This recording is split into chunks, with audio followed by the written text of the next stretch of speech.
When the HOA Dragon Queen tried to police my military jeep, I answered with a tank on my lawn. Will my outrageous rebellion spark the ultimate showdown or unleash her vengeful fury? Hey there, Porch Patrol Squad. Let me know if you've ever locked horns with a Karen like in today's story. Smash that like button and spill the tea in the comments. And if you're craving more outrageous HOA battles, make sure to subscribe and ring that notification bell. Believe me, you don't want to miss how this unfolds. Our triumph at the impromptu potluck around the tank had awakened a collective spirit among the residents, and for the first time in years, the air hummed with a rebellious camaraderie. As we kicked off the first Rebel Yard parade, the sun shone brightly over our cul-de-sac, casting playful shadows as neighbors adorned their lawns with vibrantly painted flamingos, peculiar gnomes wearing combat helmets, and yes, inflatable tanks shaped like turtles. I stood atop my military tank, channeling my inner general as I guided our ragtag army of home decor warriors down the street. Kids darted between the meticulously aligned barricades of lawn flamingos, while adults waved hand-painted signs that proclaimed victory for vivid yards.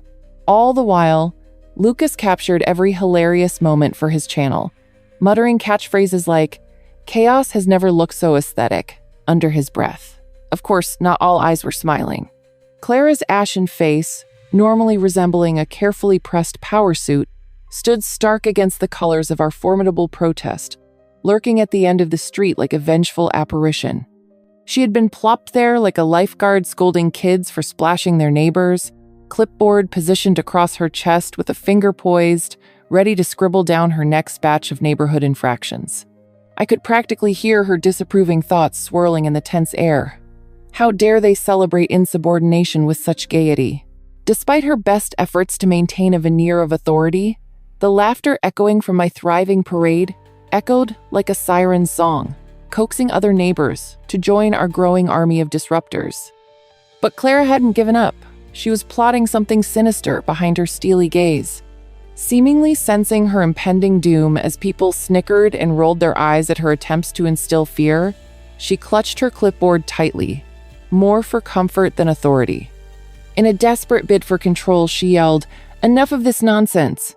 Do you honestly think shiny lawn ornaments constitute art? Or that adorning your home with inflatable dinosaurs makes you a productive member of society?" The crowd erupted into laughter, my fellow rebels doubling over as if her absurdity had unlocked a vault of joy. "How quaint, Clara! You've clearly invented a new branch of HOA philosophy called art criticism by power suit." I bellowed, my laughter mingling with the chorus of giggles around me.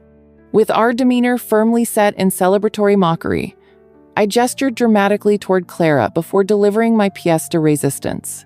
"Ladies and gentlemen, I propose a challenge," I announced triumphantly, hoping my playful wording would rake in applause rather than bewilderment. "We crown Clara Jenkins, our neighborhood's grand enforcer of all things bland. I see an opportunity for you all, a fancy competition to see who can create the most creatively nonsensical yard decor." The crowd was all in, erupting into cheers and mock salutes aimed at Clara. She gaped and sputtered, desperately trying to find her footing as chaos spun all around her. "This isn't a jest. You'll regret this decision," she blurted, though even she could tell her threats rang hollow in the cacophony of laughter. As decorations multiplied, giant inflatable unicorns and cotton candy-colored flamingos vying for real estate against yard art composed of cacti and sunglasses, my tank stood proudly at the helm, marking our territory with an undeniable sass. Clara, once a figure overshadowed by structured rules, became a comic relief in her fruitless attempts to corral personalized expressions of joy. Her presence transformed into a punchline, the embodiment of conformity we all love to poke fun at. Even the neighborhood children began to take notice, parading around her in pirouettes while calling her names like the Not-So-Fun Fairy and Captain Conformity. I had unwittingly become a Pied Piper, guiding everyone away from the stifling grip of her strictures and into the glorious landscapes of creativity and laughter. As the sun dipped below the horizon, the glow of string lights illuminated our parade, creating a visual feast of outrageous joy against the deepening twilight. It was obvious that the tides had turned. Clara, stripped of her authority, stood frozen, a mere cardboard cutout among the effervescence of rebellion. Yet, as I exchanged conspiratorial winks with my neighbors and high-fived kids giddy with the newfound freedom to express their weirdness, I noticed something stirring within her. Was it envy, longing, or perhaps a realization that all her power had devolved into lighthearted absurdity? It was impossible to tell from my jovial perch atop the tank, but I couldn't help but smile at the idea of her unraveling authority feeling rather severe compared to the happiness we created. The climax of our day unexpectedly shifted gears when I suggested an impromptu tank showdown, pitting Clara against the neighborhood kids in a laughter-infused challenge to create the most outlandish yard etiquette infraction decorations. The premise sent ripples of elation through our loyal little band of warriors. Who would have thought our low-key rebellion could morph into something even more spectacular? With each child darting off to their homes for the evening to gather their best violations, I turned and pointed at Clara. Prepare yourself, O fearsome guardian of mediocrity. Tonight is a mere warm-up. The challenge allowed all of us to indulge in the most delightful absurdity of our collective creativity. And as Clara reluctantly stepped back, her stance softened just a fraction. A twitch of a smile hidden beneath her sparkle-spangled power suit hinted towards her contemplation of joining the fun. She may have been the enforcer moments ago, with her authority crumpling to chaos. Yet I dared to dream that perhaps in this swirling vortex of mayhem, she might just discover a sense of humor she had long thought lost. Would she embrace it, or would she resolutely retreat to scrutinize our antics from afar? Only time, and maybe a few rubber duck battles, would tell. As the sunset painted our cul-de-sac in hues of gold and crimson, our feisty little rebellion continued at a rollicking pace. The kids regrouped, huddled together in gleeful plotting as they rummaged through closets, making their way through a treasure trove of forgotten neon pool floats, half-melted snowman decorations, and whatever paraphernalia their parents had stored away in the garage.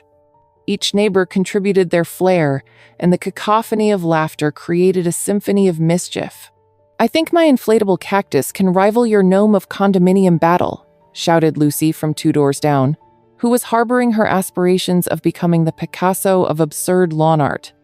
Each skewed creative idea refueled my spirit, and every strand of creativity woven into this outlandish contest felt like an act of rebellion against the oppressive weight of conformity. With Clara standing as our reluctant referee at the end of the street, tension hung in the air, thick enough to cut with a foam razor. Armed with her clipboard and wearing what I could only describe as the "I dare you" facial expression, she found herself reluctantly leaning into the chaos. The moment the first lawn ornament emerged, a glowing, sparkly unicorn adorned with sunglasses, she shrieked, "That is an insult to offensively bad taste!" The childish giggles echoed as the children brandished their colorful creations like trophies. Clara's eyes darted nervously from one sculpture to the next, as though assessing the damage caused by such an explosion of creativity. Who would have thought that the woman who once championed strict adherence to dullness would become the unwitting custodian of the wildest yard art extravaganza ever seen? With nods and whispers of amusement, my neighbors and I began staging Broadway-style performances in front of the inflatable behemoths. Lucas, ever the entertainer, encouraged several children to act out over-the-top skits, each depicting their decorations as heroic guardians of individual expression. "Behold, the fearsome Flamingo Brigade stands ready against Captain Conformity," he declared dramatically, and instantly, the children were transformed into feathery, pink warriors, brandishing spray paint and glitter-like armor. Standing next to our stoic tank, each whimsical skit made me feel as though we were edging closer to something bigger than just a silly contest. We were rallying for a shift in our neighborhood, a change that welcomed mischievousness over the mundane. And in that moment, I could almost feel Clara's defenses beginning to wane like ice melting under the warm sun. As dusk turned to night, twinkling string lights illuminated our makeshift stage and added a kind of sparkly magic to the glorious circus we had created.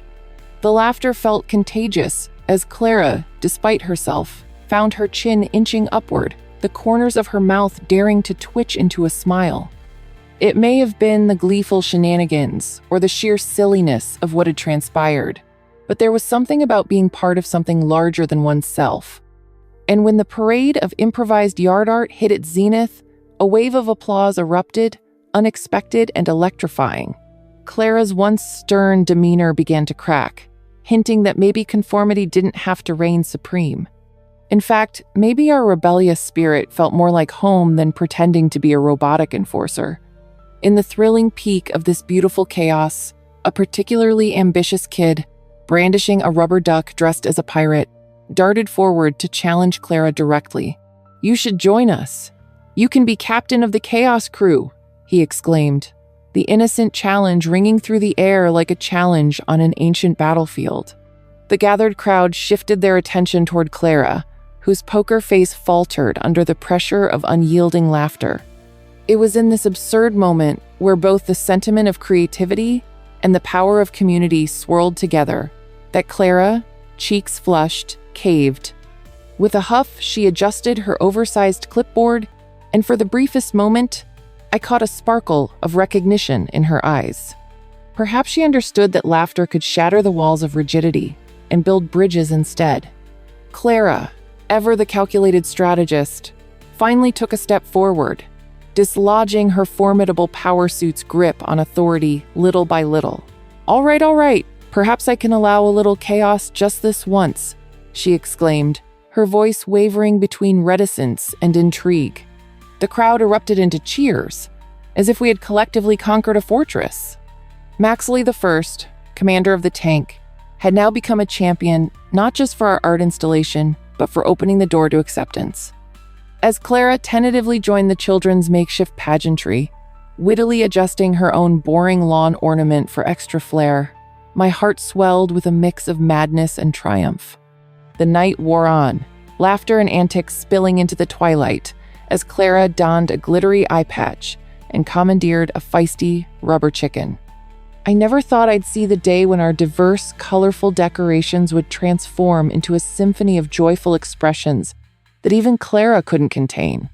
It was a night of victory for us renegades. Our own little corner of the world managed to rise against the mundane. With the community lit from within by laughter, we realized that regardless of facing pettiness, there was always room for fun, camaraderie, and a good dose of absurdity. I stood taller atop my tank, feeling more victorious than ever, reveling in the realization that if you can't beat them, sometimes you simply join them. And that includes wielding rubber chickens for a worthy cause. Saturday morning glinted with the kind of sunshine that made everything feel euphoric. I was out in my driveway, elbow deep in soapy water, polishing my pride and joy. A rugged Army Ranger's Jeep that had seen its fair share of action, but always returned home shining like a trophy. As I scrubbed, each stroke filled my chest with a swell of pride, because this vehicle represented more than just metal and wheels. It symbolized my service, my freedom, and, apparently, the fraying patience of Clara Jenkins, the HOA Dragon Queen. Just as I was about to pop the hood and admire the intricate machinery inside, she appeared like a storm cloud rolling in, sunglasses perched on her nose, blocking out any sliver of fun sunlight as she strutted toward me like a general about to deliver bad news. "Max," she said, her voice all sharp edges, "we need to talk about your eyesore of a vehicle." Her piercing blue eyes bore into me as if she was gauging the odds of winning a verbal duel. I couldn't help but smirk. Deep down, I had anticipated this moment. The HOA's delicate sensibilities weren't going to withstand the war machine parked in front of their upscale suburban utopia. "It's ruining the neighborhood ambiance. You know how long it took to get all these flowers planted?" I stifled a laugh. I'd seen the sad excuse for landscaping she had propped up on her own property. This was serious business. A home adorned with faux fountains and porcelain geese apparently deserved protection from my glorious Jeep. "Clara," I replied, my tone playfully incredulous. "This here is a classic. Besides, I thought you'd appreciate a little military aesthetic, considering your well-honed skill for intimidating homeowners."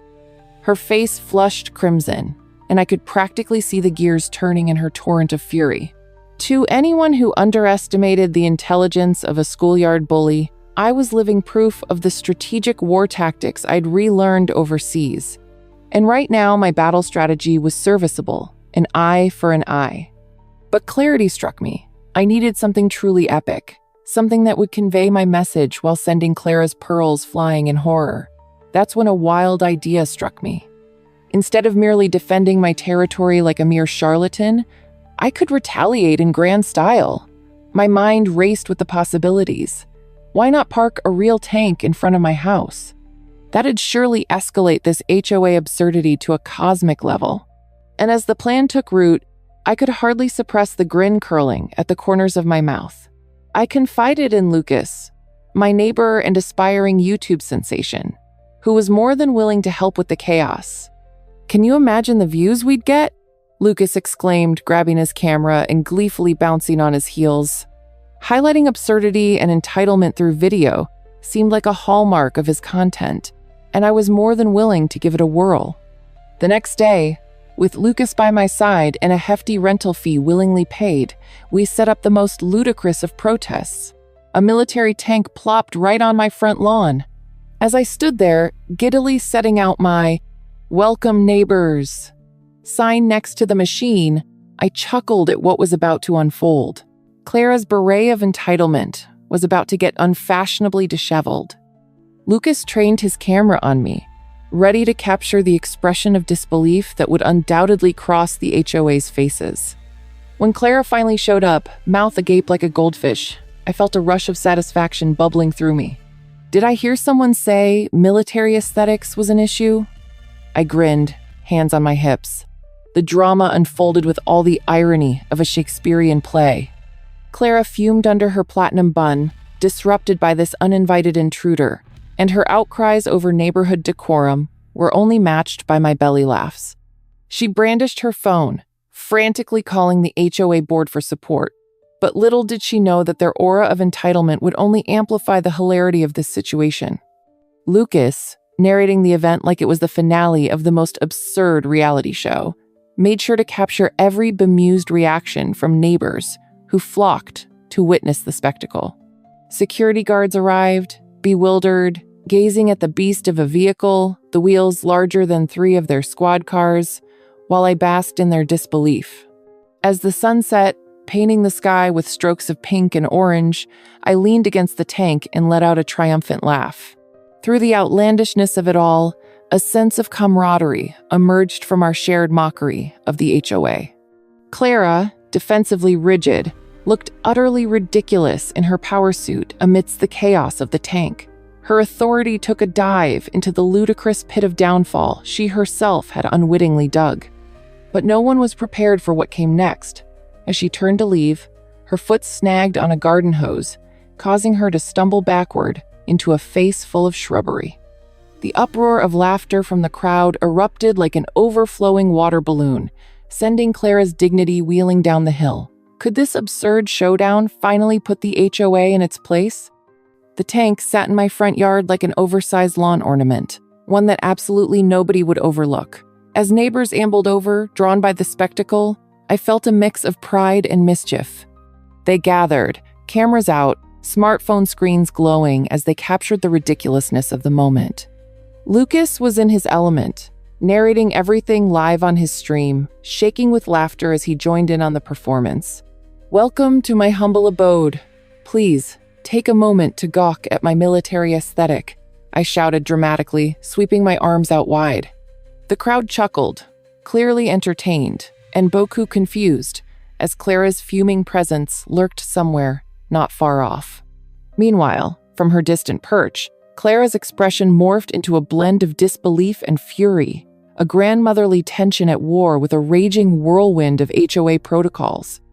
"Max, this is an outright violation of zoning laws. You're turning our neighborhood into a battlefield," she bellowed, shaking her fists like a champion of home decor. But the gleeful jeers of onlookers drowned her out, each snicker fueling my inner avenger. I couldn't help but smirk as the weight of her power, usually so solid, began to evaporate like morning mist on a sunny spring day. As she marched closer, Her stony frown transformed, and for a moment, I thought I detected a hint of panic in her eyes. The uproarious laughter reached a crescendo when Clara stumbled over a pothole. Now she was not only the HOA commander, but the unwitting lead in my comedy routine. She caught herself, or at least attempted to. It looked more like she was dancing on the tips of her heels, eyes darting wildly as she desperately held onto her equilibrium. Would you stop this ridiculousness? I demand you take this eyesore away immediately. The indignation, of course, didn't have the punchline she was so earnestly trying to deliver. You don't like it? What's wrong, Clara? Can't handle the fact that my tank outranks your floral arrangements? Lucas bellowed into the camera, capturing her flustered flail, and I choked on my laughter as Clara's frustrations turned her cheeks a shade that could only be described as lobster red. Just then, as if the universe was conspiring for comedic effect, Clara's phone rang, loud and brassy, with a ringtone that could only be described as Grandma's favorite disco track. As she fumbled in her pocket, the gleeful crowd erupted again. Maybe Clara should think about an HOA dress code too, Lucas quipped, sending shockwaves of chuckles through the assembly. Clara modeled in rage, finally seeming to lose her grip over the air of authority she'd so clung to, now struggling to recalibrate her status in a modern-day turf war. With each flinch of her face, I sipped from the delightful cup of payback, feeling every ounce of the tension lift like a balloon in the wind. Little did she know, her plight was only about to get worse. After receiving no clear answers from her HOA friends, Clara decided it was time to negotiate. Approaching me with an exaggerated sway of her hips, her power suit straining against her displeasure. Max, think about this logically. Why can't we just talk it out? Surely we could come to a compromise. It was as if she'd flipped a switch to diplomacy mode, and I couldn't help but snicker at the absurdity of it all. Oh, Clara, you're right. Let's sit down over some iced tea and discuss whether we should plant more flamingos next to my tank, shall we? Faced with the comedic relief of our own absurdity, I watched as she practically caught fire, gesturing wildly in protest against my heavy dose of satire. The crescendo of laughter crescendoed once more as I leaned back on the tank, basking in its metallic glory, fully aware that my act of civil disobedience had transformed our neighborhood into a stage for community bonding over ridiculousness. Clara, entirely deflated by the comedy spectacle of her own making, sighed with the resignation of a defeated general retreating from the battlefield. This isn't over, Max, she huffed, finally ready to slip away and regroup her troops. Not willing to let her depart unscathed, I called after her. Clara, just so we're clear, the only war I'm fighting here is against your dull lease agreements. The crowd erupted in laughter once more, key witness to a long-anticipated, hilariously petty turning of the HOA tide. As night fell, the echoes of laughter still mingled with the soft rustle of leaves in the wind. All I could think was that I had managed to pull off the most absurdly comedic protest against entitlement, but who knew what Clara had planned as a revenge measure? I could practically feel her plotting. It'd be the neighborhood showdown of all neighborhood showdowns. What sort of antics could she conjure in an attempt to reclaim authority? Had I merely poked the dragon, or was I about to face retaliation worthy of a sitcom finale? Whatever lay ahead, the stakes were most definitely elevated, and I was more than ready to face the next wave of hilarious absurdity. The evening air buzzed with laughter and chatter, a welcome byproduct of my successful expedition against the HOA. The tank, now a celebrity in its own right, became the star of a viral moment fueled by Lucas's ridiculous commentary as he streamed it all online. So, folks, if your HOA takes you to war, just bring your artillery. Lucas grinned, showcasing the tank while dancing slightly to an imaginary beat. Glancing around, I could see my neighbors embracing the spirit of rebellion as they posed theatrically next to my military contraption, trying their hardest to outdo each other in absurdity. Meanwhile, Clara was now a figure of the past, shrouded in a cloud of defeat, and honestly, it was a sight to behold. I toyed with the idea of giving her a tank or military-themed gift, perhaps that rubber duck tank I saw in a yard sale once. Suddenly, from the cavernous interior of the tank, a fit of excitement ignited within me. Hey everyone, I think I've found the solution to our community problems. Who needs boring board meetings when we can hold tank parties right here? The laughter that erupted was contagious. I climbed onto my metal steed, gesturing dramatically like a commander, ready to lead an epic charge. We're taking the HOA meetings off-road. Who's with me? Suddenly, hoots and cheers erupted from the crowd, and I could see my neighbors warming to the idea of absurdity as a means of protest. It was bizarre, exhilarating, and satisfying to transform the tension into camaraderie. Even the grumpiest among them couldn't resist a grin as they thought about the glorious absurdity of it all. Just as I started to feel like the next TikTok sensation, a more serious thought hit me, deepening my resolve. Clara might just be regrouping, stewing in her hatred for everything I represented. A modern rebel with a penchant for sarcasm. I needed to brace myself for the inevitably comical yet diabolical retaliation she would craft in her precious boardroom. The wheels in her mind were most certainly turning, and a plan to get me back was undoubtedly festering. I envisioned her huddled up with her fellow board members, strategizing over cups of tea adorned with floral prints and worrying about my perpetual tank presence. Just the sentiment made me chuckle, though my laughter came with a tinge of wariness. What was she plotting in her spare time? The following day emerged bright and clear, bathing my neighborhood in glorious sunlight and instantly transforming my tank into the centerpiece of local gossip. As I sipped coffee, I noticed Clara's rebound tactics in action. Apparently, she organized an impromptu neighborhood beautification committee, and rumored announcements of surprise inspections were floating around.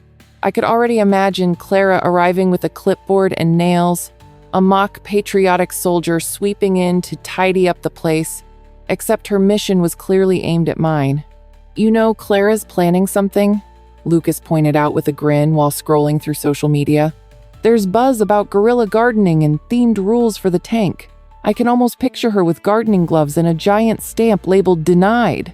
Not prepared to go quietly into the night, and buoyed by a surge of aggressiveness, I decided that I would emerge from this battle with consequences worthy of the drama.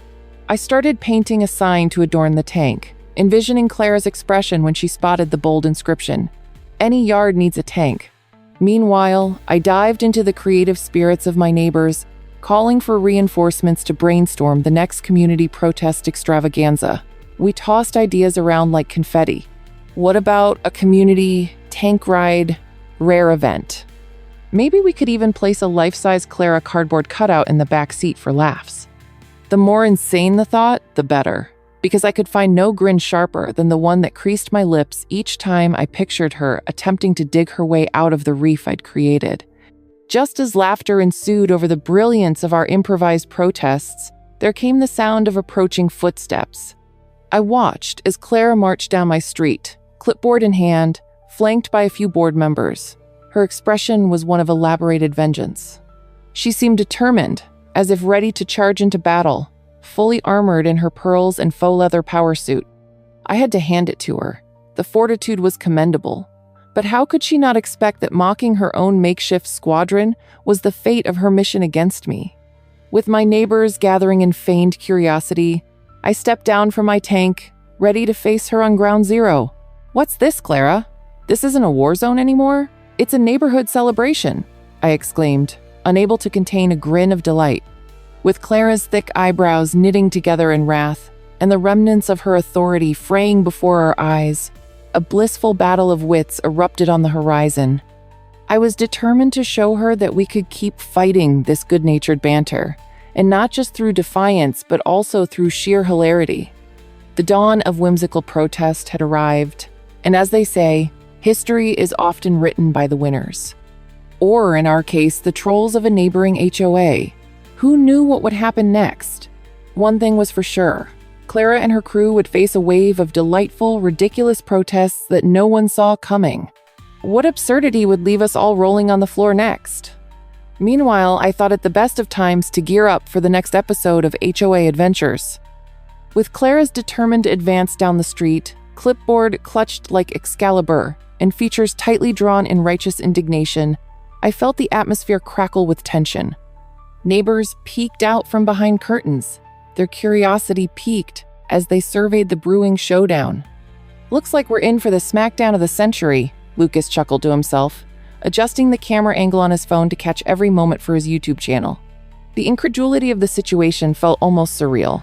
Here I was, an Army Ranger turned rebel homeowner, facing off against the embodiment of suburban entitlement, Clara Jenkins, the self-proclaimed queen of the HOA. I couldn't help but muse at the absurdity of it all, as if the universe capable of conjuring up sitcoms had finally greenlit our 90s-era cable comedy. But despite the amusement tickling my insides, I could see Clara's body language shift as she reached the tank. She stopped short, her eyes narrowing at the bold sign I'd painted, "Any yard needs a tank." The look on her face could have curdled fresh milk. "Max Thompson," she began, her voice smooth and authoritative.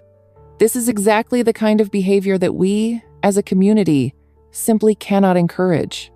You are perpetuating chaos under the facade of humor." I leaned against the side of my tank, pretending to ponder her claim, while Lucas, ever the opportunist, repositioned himself to capture my impending retort. "Oh yes, Clara, because a neighborhood without a tank is, obviously, a haven of tranquility," I responded, unable to resist needling her further. My neighbors snickered, raucous laughter, bubbling up as they realized my sarcasm was in full swing. What's next? Banning laughter under the pretense of maintaining decorum? I can see it now. Laughter shall be stricken from the agenda at the next board meeting. I leaned in closer, making sure my tone was dripping with playfulness. Good luck fitting that rule in your ever-growing list of petty complaints. It felt liberating. I was unapologetically flipping the script on the expected antagonism of our feud, a refusal to shrink back under the pressure of rules that felt more restrictive than sensible. Clara's face reddened, her carefully curated composure beginning to crack. "Max, this is a residential neighborhood, not a military base. You think that your childish antics will go unchallenged?" Her voice had climbed several octaves, a full-on A-list diva production about to unfold in a quiet suburban cul-de-sac. Yet in her anger, I could see an echo of fear.